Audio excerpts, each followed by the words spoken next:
Salawat ma'asalam dan tetap terjalankan pada kita Rasulullah Muhammad sallallahu alaihi wasallam beserta keluarganya, para sahabatnya serta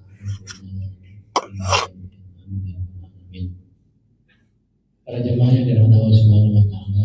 Siang hari ini kajian Ramadan akan diasuh oleh beliau Ustaz Haji Muhammad Bukhari Al-Siambai dengan tema siang hari ini 3 doa malaikat Jibril alaihissalam yang diamini oleh Rasulullah Muhammad sallallahu alaihi wasallam.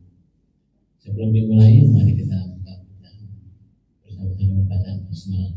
Bismillahirrahmanirrahim. Pada beliau Ustaz Haji Muhammad Bukhari Al-Siambai kami persilakan.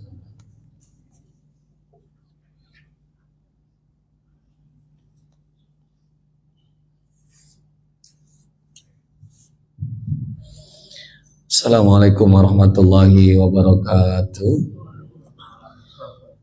Hadratin Nabi Mustafa Rasulullah Muhammadin sallallahu alaihi wasallam.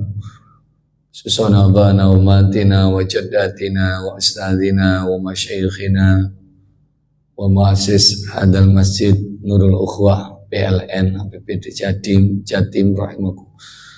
Al-Fatihah. A'udzubillahi minasyaitonir rajim. Bismillahirrahmanirrahim. Alhamdulillahirabbil alamin arrahmanir rahim maliki yaumiddin. Iyyaka na'budu wa iyyaka nasta'in. Ihdinas siratal mustaqim. Shiratal ladzina an'amta 'alaihim ghairil maghdubi 'alaihim waladdallin. Amin ya rabbal alamin. Buat jamaah Masjid Nurul Ukhwah yang telah berjuang untuk memakmurkan masjid ini baik dengan tenaga, pikiran, waktu dan juga hartanya. Mereka yang telah mendahului kita yang sekarang berada di alam barzah, mudah-mudahan Allah senantiasa mengampuni dosa dan kesalahannya.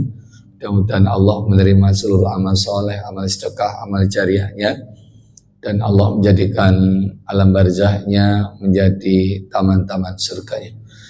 Dan yang masih hidup ini mudah-mudahan tetap diberikan Allah barokah umur, barokah sehat, barokah rezeki, istiqomah dalam beribadah, dan akhirnya kelak mudah-mudahan kita ini dijadikan hamba Allah yang husnul khotimah. Al-Fatihah. A'udzubillahi minasyaitonir rajim. Bismillahirrahmanirrahim. Alhamdulillahirabbil alamin arrahmanir rahim maliki yaumiddin. Iyyaka na'budu wa iyyaka nasta'in. Ihdinas siratal mustaqim. Siratal ladzina an'amta 'alaihim ghairil maghdubi 'alaihim waladdallin. Amin ya rabbal alamin.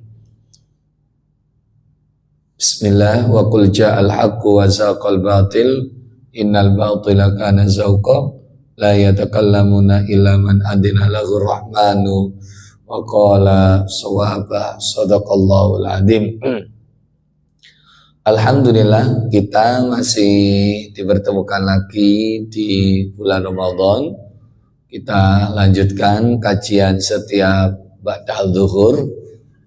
Yang jelas saya lihat kondisi yang hadir sehat walafiat, alhamdulillah.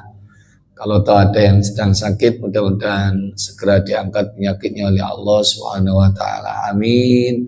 Allahumma amin. Tema kita tentang doa malaikat Jibril alaihissalam. Kemudian doa itu diamini oleh Rasulullah Muhammad sallallahu alaihi wasallam. Kalau panjenengan lihat temanya saja udah kelihatan bagaimana kualitas doanya. Yang berdoa itu malaikat Jibril. Dan yang amin itu adalah orang yang mulia, manusia yang mulia. Kekasihnya Allah Subhanahu wa taala. Bagaimana kualitas doanya? Maka semuanya pasti akan jawab langsung tanpa hijab, langsung tembus atau langsung dijabahi oleh Allah Subhanahu wa taala. Mungkin ada yang penasaran kok sampai Rasulullah amin. Nah, kalau lihat redaksinya ini kok Rasulullah sampai mengucapkan amin. Ini kalau doa ini tanda kutip ya, doa ini celaka atau jelek, itu kan ya sudah sampai saking nemeni gitu loh. Karena Rasulullah kan sudah membukakan jalan sangat lebar untuk menuju surganya Allah. Tapi kenapa kok sampai banyak yang dilempar ke neraka itu ya saking kebajute gitu loh. Sudah ada banyak jalan kok malah cari jalan yang enggak diridhai oleh Allah Subhanahu wa taala. Dah, kita bacakan hadisnya. Saida Rasulullah sallallahu alaihi wasallam al-minbar. Jadi Rasulullah naik di atas mimbar. Falamma raqa'a dabatan. Ketika Rasulullah itu naik ke atas tangga, qala amin. Rasulullah itu tiba-tiba mengucapkan kalimat amin. Summa raqa'a dabatan ukhra. Kemudian naik tangga berikutnya, qala wa qala amin. Kemudian Rasulullah mengucapkan kalimat amin juga. Summa raqa'a dabatan salisata. Kemudian naik tangga yang ketiga, Rasulullah mengucap kalimat amin. Dah. Jadi tangganya mimbarnya Rasulullah itu berapa ini? 3 kan ini. Nah, kemudian Zumakola Rasulullah bercerita kepada sahabat, kenapa Rasulullah kok sampai mengucap amin 3 kali setiap naik tangga? Atani Jibril, malaikat Jibril mendatangiku. Faqala, kemudian malaikat Jibril mengatakan atau berdoa, ya Muhammad, man adraka Ramadan falam yughfaru lahu fa'abadahullahu. Barang siapa yang menjumpai Ramadan, barang siapa yang menyaksikan Ramadan, barang siapa yang hidup di dalam bulan Ramadan tapi masih juga belum mendapatkan ampunan Gusti Allah, fa'abadahullah, maka Allah akan melaknatnya. Dalam riwayat yang lain, lemparkan ke dalam neraka. Datang menjumpai Ramadan, hidup di bulan Ramadan, tapi tidak dapat ampunan. Itulah wis kebacut. Karena apa? Ramadan ini kan di mana-mana apapun yang kita lakukan itu ampunan itu. Orang puasa Ramadan, man shoma Ramadhana imanan wa ihtisaban, ghufira lahu ma taqaddama min dambi. Orang puasa Ramadan itu dosanya diampuni. Orang yang melakukan sholat qiyam, sholat tarawih, man qoma Ramadhana imanan wa ihtisaban, ya sama, ghufira lahu ma taqaddama min dambi. Sama. Orang yang memberikan takjil, orang yang memberikan orang yang buka puasa, itu juga termasuk diantara karena dzunubuhu magfiratan lah. Dosa orang yang memberikan buka puasa itu diampuni oleh Allah. Apalagi orang yang jamaah sholat itu pun juga akan mendapatkan ampunan Allah. Orang yang datang ke masjid itu pun salah satu untuk nebus dosa-dosa atau diampuni dosanya oleh Allah Subhanahu wa taala. Orang mengejar Lailatul Qadar, ya salah satu diantaranya adalah untuk mendapatkan pahala lebih baik daripada 1000 bulan dan juga mendapatkan ampunan Gusti Allah. Udah. Jadi kalau ada ngaku umat Kanjeng Nabi Muhammad ketika Ramadan, keluar Ramadan kok gak dapat ampunan, berarti habis kebacut. Berarti ada tanda tanya, kenapa kok gak dapat ampunan? Ya bisa jadi mafhum mukhalafahnya kan. Kalau orang puasa dapat ampunan berarti yang bersangkutan tidak termasuk orang yang puasa, berarti dia nggak puasa. Kemudian orang tarawih aja dapat ampunan, tapi kenapa ketika dia itu kok nggak dapat ampunan? Berarti itu dia tidak tarawih, tidak sholat qiyam di bulan Ramadan dan seterusnya. Dan jadi kita memahami secara terbalik. Semua balasan-balasan diampuni. Nah ini kok nggak diampuni? Berarti dia nggak melakukan. Nah, kan gitu gampangannya. Nah itu diantara nih. Maka kalau seandainya ketika bulan Ramadan kita tidak dapat ampunan, yus kebacut. Bahkan di luar itu sampai dinyatakan itu, siapa saja yang tidak mendapatkan ampunan Allah, walaupun Allah sudah menebar ampunannya di bulan Ramadan, selain yang saya sebut, selain orang yang berpuasa, ternyata satu adalah orang yang masih berkecimpung dengan dunia syirik, itu juga nggak akan dapat ampunan. Walaupun yang bersangkutan itu puasa, walaupun bersangkutan itu termasuk orang yang qiyam, tapi masih berkecimpung kesyirikan. Syirik itu apa tadi? Ya masih mempercaya selain kekuatan Gusti Allah, kekuatan selain kekuatan Gusti Allah, banyaklah macamnya itu. Nah, kemudian di samping itu adalah mudminu khamrin. Nah, itu sering disebut juga. Orang yang masih kecanduan mendem, orang yang kecanduan minuman keras atau suka mabuk-mabukan selama belum taubat, maka ampunan Allah pun nggak akan turun itu, walaupun dia puasa Ramadan, walaupun dia sholat. Nah, itu. Kemudian yang ketiga apa? Musakhin atau qati'ur rahim, itu juga nggak akan dapat ampunan Allah. Orang yang memutus silaturahim, orang yang memutus persaudaraan, padahal saudara kandung tapi layaknya orang lain karena masalah yang sangat remeh, warisan gitu. Itu yang seperti itu nggak akan dapat ampunan Allah. Begitu juga musakhin, orang yang berseteru, orang yang nggak tegur sapa, orang yang nggak wawu, itu pun walaupun Ramadan datang nggak akan dapat ampunannya Allah.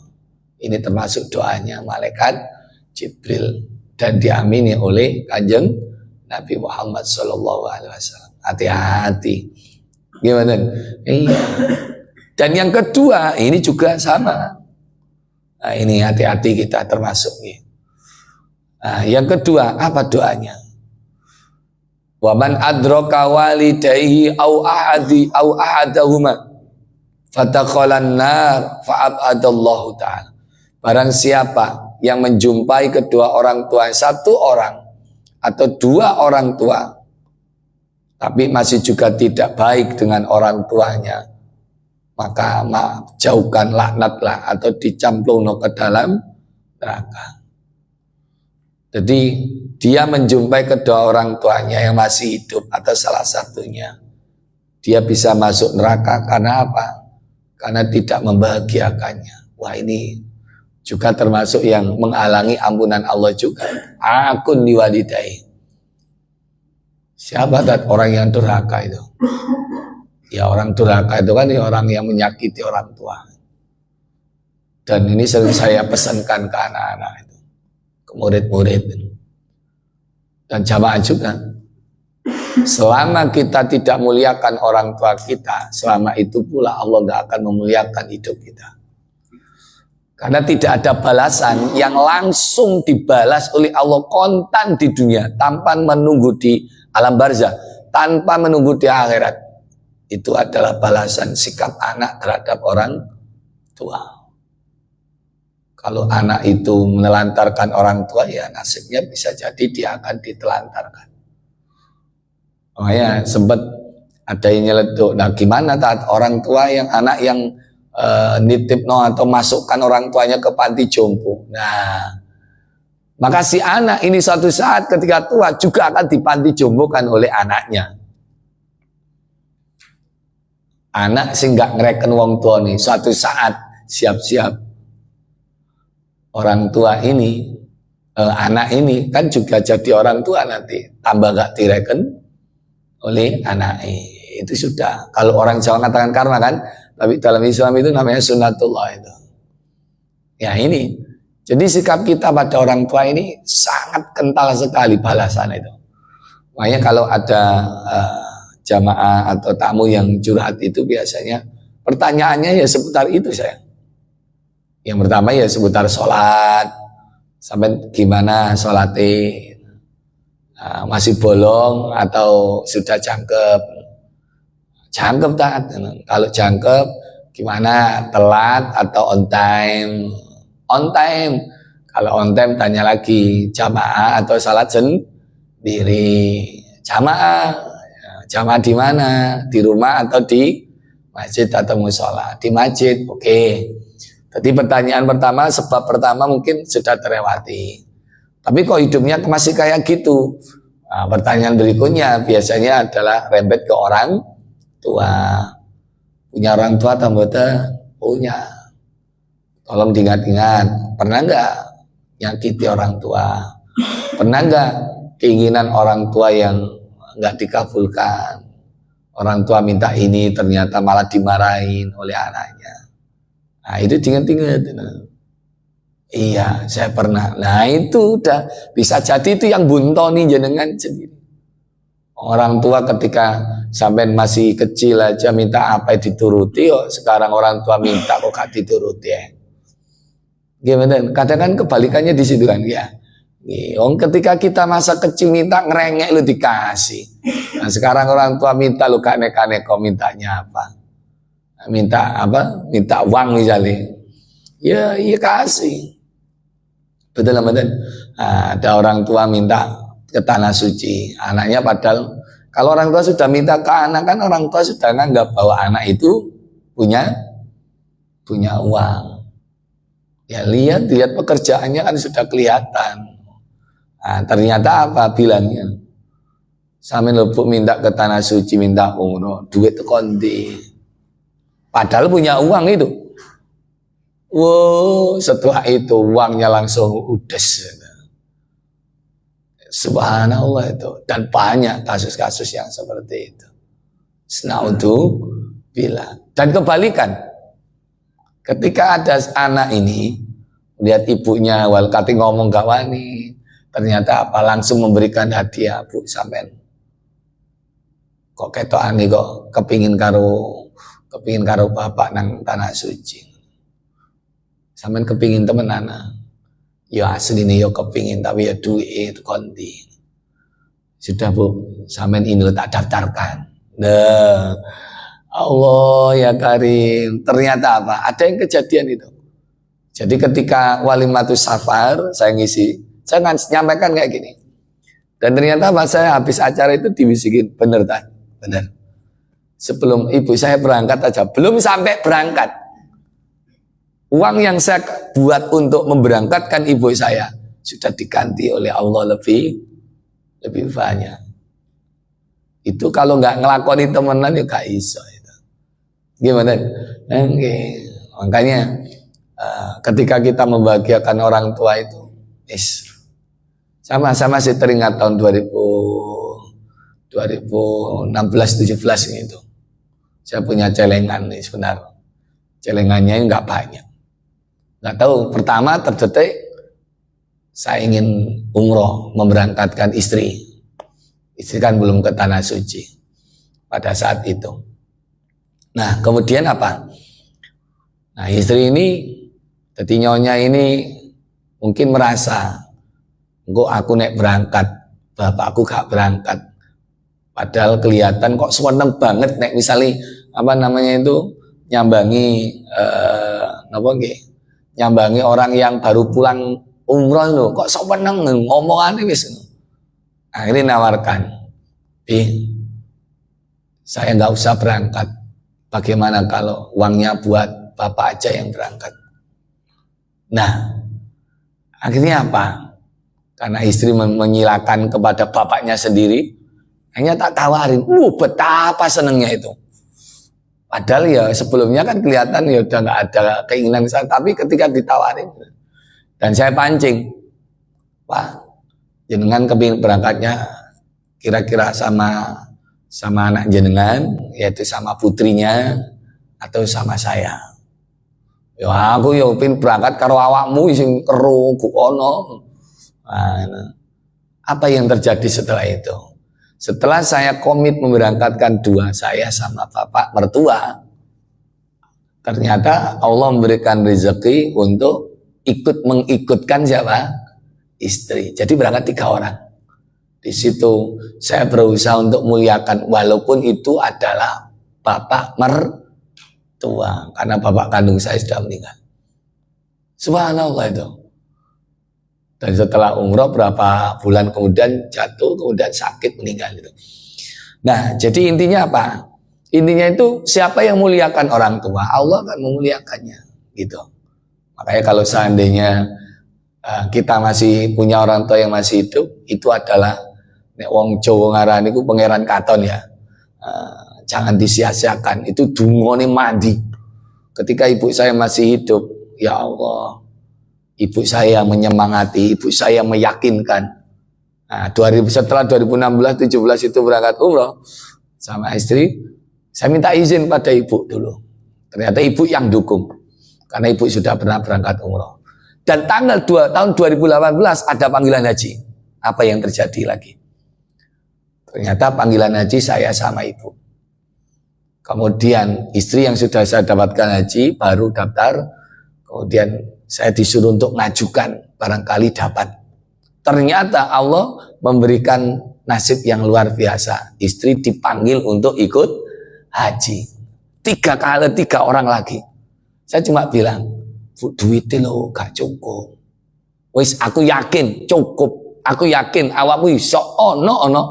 Waduh. Akhirnya apa? Karena ibu yakin bisa, yakin ono. Akhirnya ya saya percaya saja. Apa yang terjadi? Ya Allah, ngaji, undangan ngaji itu, ngaji walimah, pengajian umum, ada aja, wis gak pernah tempuk, gak pernah nolak itu. Ternyata apa? Allah gerojoknya lewat situ. Untuk apa? Biaya haji, biaya tasyakuran, beli oleh-oleh. Luar biasa, itulah orang tua itu. Kalau orang tua yakin, jangan ragu. Yakin, kamu iso. Gimana? Ini ada yang bertanya, kita tanggapi ya, yang chat-chat ini. Pak, hukumnya puasa pas angop kelebon melayam, mie ayam. Opo kelebon mie ayam iki arek-arek gitu. Ya, ngop kelebon mie ayam nek dilek yo ya batal lah, yo harus diguwak. Gimana? Nah ini ntar aku serius ini mah pertanyaannya. Ini saya live TikTok ya kalau ngaji. Jadi yang menyaksikan bukan di sini aja. Wis nanti aja yang temenan nih. Sing temenan takon tak jawab. Okay. Jadi saya kembalikan lagi. Kalau panjenengan masih ditemani orang tua, sekali lagi jangan sia-siakan. Itu kalau masih hidup. Nah, kalau sudah meninggal gimana? Ya kita juga kewajiban. Kewajiban apa? Doakan. Nah, ini dengan kalau ngamati saya ngaji kan biasanya awal kan baca Al-Fatihah itu. Coba amati tawasulnya kemana itu. Siapa yang didoakan? Selain kita mendoakan kanjeng Nabi, guru-guru kami, guru-guru kita, orang tua masih kesebut. Susun abana wa umatina, bapak-bapak kami, ibu-ibu kami. Itu kan mesti kita bacakan Fatihah itu. Tujuannya apa? Biar apa yang kita ngaji kayak gini itu, orang tua juga kecipratan apa? Jariah ilmu. Dan orang tua juga kecipratan pahala. Akhirnya kita mendoakan orang tua dan Allah akhirnya yarhamukumullah. Allah akan memberikan rahmat pada kita. Dan akhirnya menjadi barokah. Amin Allahumma amin. Itu. Sampai sini ada yang ditanyakan? Kalau tidak ada lanjut. Maka kalau orang tua sudah meninggal, minimal kita doakan. Kalau kita bisa ziarah ke makamnya, datang. Jangan kebalik. Ke makam wali, ke makam Basunan Ampel, itu rutin penjumat misalnya. Tapi ke makam orang tua enggak pernah. Itu kualik. Karena surganya anak ada di orang tua. Betul-betul. Iya. Makanya sering saya sampaikan kepada ibu-ibu, kepada jamaah. Apa enggak boleh ziarah ke wali? Ya bagus itu. Tapi ya ziarahi makamnya orang tua. Makanya panjenengan kalau mudik, kalau orang tuanya ada yang meninggal, jangan lupa mampir ke makam. Datangi makamnya, berdoalah di atas pusaran makam orang tua kita. Kalau makamnya dekat dengan kita, ya enak bisa mampir sewaktu-waktu. Kalau saya misalnya habis ngaji subuh atau hari Kamis atau apa, turun dari masjid, ya mampir ke makam, makami samping masjid. Gimana? Iya. Nah itu diantara bentuk birrul walidain. Biar kita nggak didoakan malaikat ini cemplung rokok ini. Dan kalau orang tua punya saudara, punya keluarga, ya kita baikin keluarga orang tua. Hanya kalau ketemu sama Pak Le, ya adiknya bapak itu ada kerentek, mesti ingin ngasih sesuatu. Ingat-ingat bahwa itu adalah fotokopiani almarhum bapak. Nah wajahnya kan mirip. Sempat pada tahun berapa ya, 2018, 2019.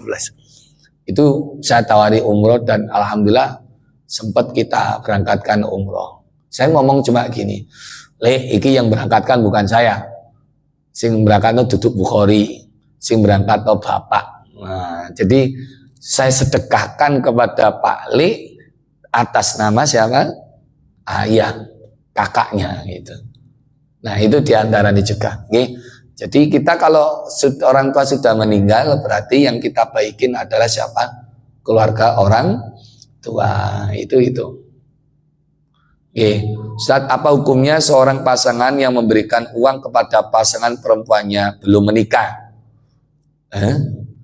Ngasih kepada pasangan yang belum, kalau belum menikah ya bukan pasangan, masih orang lain. Berarti ya sedekah. Yang jadi masalah itu punya istri, tapi uangnya dikasihkan ke wanita, pacari biyen, tambah masalah itu. Kalau kepada orang lain, kepada orang selain belum ada ikatan itu masih orang lain. Kalau dikasih ya sebatas sedekah, gitu. Ini banyak yang tanya. Ya lanjut.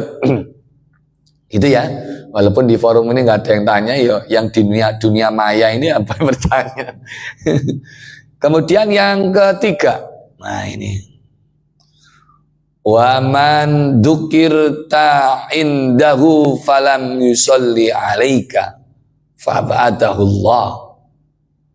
Barang siapa yang disebut namai Kanjeng Nabi kok gak gelem membaca sholawat, maka dia akan mendapatkan laknat dari Allah, atau dalam bahasa hadisnya akan dilempar ke dalam neraka. Ternyata sholawat ini luar biasa. Kalau panjenengan amati perintah sholawat itu beda dengan perintah yang lain. Kalau sholat, perintah sholat, Allah nggak ikut sholat. Kalau perintah zakat, Allah nggak ikut zakat. Kalau perintah untuk puasa, Allah nggak ikut puasa. Tapi ketika Allah memerintahkan untuk bersolawat, Allah ikut sholawat. Coba amati ayatnya itu. Innallaha wa malaikatahu yusholluna 'alan nabi. Sesungguhnya Allah dan malaikat-malaikatnya bersolawat kepada Nabi. Akhirnya ada perintah, ya ayyuhalladzina amanu shollu alaihi wasallimu taslima. Wahai orang yang beriman, bersolawatlah kamu dan bersalamlah kepada Kanjeng Nabi. Allah sholawat, malaikat sholawat. Maka kalau ada manusia nggak mau baca sholawat, dia itu siapa? Allah aja bersolawat untuk Kanjeng Nabi. Walaupun konteks sholawat Allah kepada Kanjeng Nabi itu Allah memberikan rahmat. Malaikat bersolawat. Malaikat itu memohonkan rahmat kepada Allah untuk baginda Nabi. Nah, kok ada manusia ngaku mati Kanjeng Nabi kok tidak mau baca sholawat, itu kan harus kebacut. Maka nih malaikat doakan kecemplung neraka, dilaknat, dan Kanjeng Nabi mengamininya. Nah ini kan saking kebacut ya. Sallallahu Nabi Muhammad sallallahu alaihi. Lan jawab kan ya? Iya, jangan sampai gak jawab. Nggih, maka sholawat itu sangat remeh loh. Tapi itu subhanallah itu. Makanya wiritan yang cospleng itu perbanyak sholawat. Saya masih ingat itu menghadapi dosen yang katanya tanda kutip ya, kalau bahasa mahasiswa itu kan killer ya. Ternyata ya aman-aman saja. Kok bisa di-Fatihai sampai sholawati. Jadi mau menghadap itu kok coba sampai ngenteni sholawatan sing akeh sampai tawasul. Nah, ayo silakan masuk. Ya, silakan. Ya sholawatan wisan Mang sampai di-Fatihai. Ternyata ya ketika menghadap ya aman-aman saja, enak ngejak ngobrol malah. Yang dikira sama teman-teman dulu, siap-siap aja tesismu angel kan. Siapa pembimbingnya ini? Wais. Nah, ini bismillah lah, wis. Bismillahirrahmanirrahim, sholatan sing akeh. Akhirnya lancar-lancar jaya. Gimana? Nah, itu loh. Atau ketika kita kadang kondisi panik. baca sholat yang banyak. Kalau kondisi kepepet, silakan bertawasul dengan sholawat. Dan itu dibuktikan oleh para masyayikh dan para ahli sufi, orang-orang yang tasawuf. Nah ini kan akhirnya muncul sholawat munjiah itu ya karena kondisi panik kan itu. Muncul sholawat badar itu kan kondisi mencekam. Kalau sholawat munjiah itu kan kisah asal usul sholawat Allahumma sholli ala sayyidina Muhammadin sholatan tunjina biha min jamil ahwal wal afat, itu kan asal usulnya. Ada badai dan kapal ini menghadapi badai yang luar biasa itu. Hampir ibaratnya kapal ini terombang-ambing yang sangat dahsyat. Nah akhirnya ada seorang syekh, saya lupa namanya itu, penemu atau pengarang sholat munjiah itu. Kemudian malah tidur. Dalam kondisi yang seperti itu, sang syekh ini tidur. Ternyata apa? Dalam mimpinya itu didatangi Kanjeng Nabi dan diijazahi selawat munjiah. Allahumma sholli ala sayyidina Muhammadin sholatan tunjina biha min jamil ahwal wal afat wa taqdilana biha jami'al hajat wa tudahhiruna biha min jami'is sayiat wa tarfa'una biha indaka a'lan darajat wa tuballighuna biha aqsal wa ayat min jamil khairati fil hayati wa ba'dal mamat. Itu tawasul itu. Tawasulnya enggak tanggung-tanggung dengan bacaan sholawat. Akhirnya apa? Penumpang yang lain disuruh untuk membaca sholawat bareng-bareng. Allah, badai yang dahsyat itu akhirnya mulai sedikit demi sedikit reda, aman. Coba amati artinya itu. Allahumma sholli ala sayyidina Muhammad. Ya Allah, sampaikan sholawat serta salam cuma Kanjeng Nabi Muhammad. Sholatan tunjina biha. Dengan sholawat ini ya Allah, selamatkan kami min jamil ahwal wal afat, dari segala macam malapetaka, mara bahaya. Jadi dengan berkahnya sholawat ini ya Allah, selamatkan kami dari mara bahaya, dari penyakit, dari wabah, dari petaka. Wa taqdilana, setelah itu apa? Allahumma sholatan tunjina biha min jamil ahwal wal afat wa taqdilana biha jami'al hajat. Ya Allah, berkahnya sholawat ini kabulkan apa yang menjadi hajat kami, wujudkan apa yang menjadi hajat kami. Wa tarfa'una biha indaka 'ala darajat. Ya Allah, berkahnya sholawat angkat derajat kami yang tinggi. Gimana? Wa tutahhiruna biha min jami'i sayyi'at. Ya tutahhiruna di sini. Dengan berkahnya sholawat ini bersihkan hati kami dari kotoran-kotoran, kejelekan-kejelekan. Wa tarfa'una biha indaka 'ala darajat. Terus yang terakhir, wa tuballighuna biha aqsal wa ya, dengan berkahnya sholat ini sampaikan apa yang menjadi cita-cita kami ya Allah. Makanya kalau panjenengan kondisi kepepet, panik itu ya sangat maca sholawat, insyaallah bakal selamat. Siapa yang berikan selamat? Allah. Karena yang membalas sholawat kita adalah Allah, bukan Kanjeng Nabi. Allah. Man shalla alayya marratan sallallahu alaihi asra. Barang siapa bersalawat kepada Kanjeng Nabi 1 kali, Allah akan membalasnya 10 kali. Masya Allah. Ada pertanyaan? Tidak ada. Pun 12:30 lebih. Ini jam saya. Oh, ini lambat nih berarti. Jadi intinya gini, jangan sampai kita termasuk yang diamini atau termasuk doanya malaikat, jangan sampai. Makanya Ramadan ini kejar ampunane Gusti Allah. Yang kedua, muliakan orang tua kita, temenan. Kalau kita muliakan, insya Allah hidup kita akan dimuliakan oleh Allah Subhanahu Wa Taala. Jangan belani istri jangan belani istri di depan orang tua. Karena orang tua tetap orang tua. Ini hati-hati. Ini banyak yang jadi masalah kayak gitu. Anak laki-laki akhirnya sikap kasar pada orang tuanya gara-gara belani istrinya. Subhanallah, itu yang menyebabkan petaka itu. Temenan itu. Maka tugas istri kan harus membantu suami untuk berbakti pada orang tua. Kenapa? Karena anak laki-laki itu baktinya sepanjang masa. Beda dengan anak perempuan. Anak perempuan itu setelah menikah sudah beralih. Baktinya bukan kepada orang tua lagi, tapi kepada suami. Nah, suami yang baik, suami yang soleh, walaupun seperti itu, tetap si anak perempuan ini juga diberikan kesempatan untuk bahagiakan orang tuanya, kan gitu. Nah, ini alurnya seperti itu.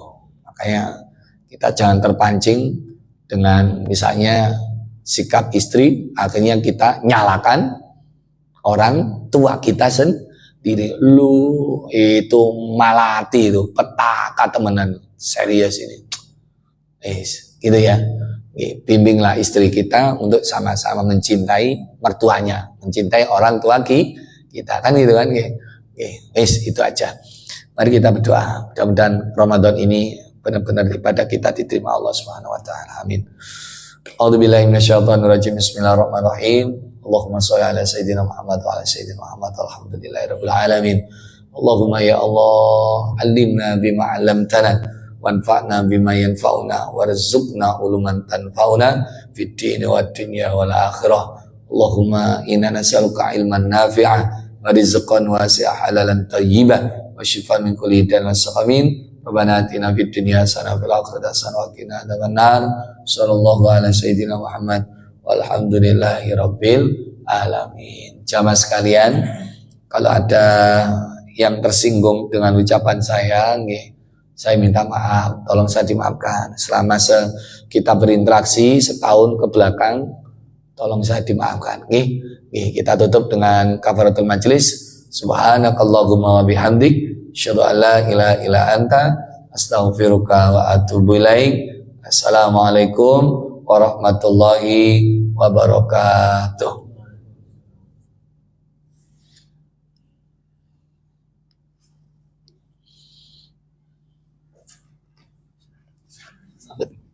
Sehat Pak.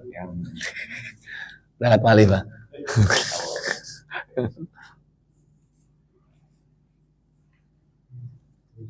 Kalau nggak